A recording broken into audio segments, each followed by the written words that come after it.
ഇക്ക ബേജാറാകേണ്ട, നമുക്ക് എല്ലാവർക്കും ബ്യൂട്ടി സിൽക്സിലേക്ക് പോകാം. അവിടെ ആകുമ്പോ എല്ലാവരുടെ ഇഷ്ടം പോലെ വെറൈറ്റി കളക്ഷനും ഉണ്ട്. വലിയ വിലയാവില്ല. നിങ്ങൾ കിനാവ് കണ്ട പെരുന്നാൾ കുപ്പായവുമായി ബ്യൂട്ടി സിൽക്സ് നിങ്ങൾക്കായി കാത്തിരിക്കുന്നു.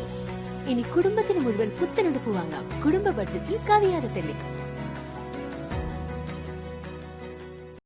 മച്ചാട് പള്ളിയിൽ ഉയിർപ്പു തിരുനാൾ ആഘോഷിച്ചു.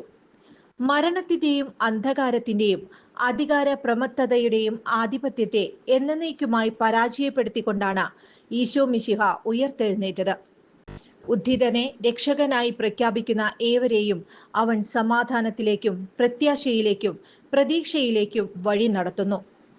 മച്ചാട് സെന്റ് ആന്റണീസ് ദേവാലയത്തിൽ നടന്ന തിരുകർമ്മങ്ങൾക്ക് ഇടവക വികാരി ഫാദർ ആൻഡോ ഒല്ലുകാരൻ മുഖ്യ കാർമ്മികനായി. മദർ സിസ്റ്റർ സെലസ്റ്റി, ട്രസ്റ്റിമാരായ Jino Vadakkoodan, Vincent Thomas, V P Sajo, Davis Valluran, brother Jeesmon Puthur, Thomas Puthur, C T Antony, Nixon Alappatta, Siby Saji തുടങ്ങിയവർ നേതൃത്വം നൽകി. കൂടുതൽ വാർത്തകൾക്ക് ഞങ്ങളുടെ ചാനൽ സബ്സ്ക്രൈബ് ചെയ്യുക. ഫേസ്ബുക്ക് ഫോളോ അപ്പ് ചെയ്യുക. വാർത്തകൾ വേഗത്തിലറിയാൻ എനി ടൈം ന്യൂസ്.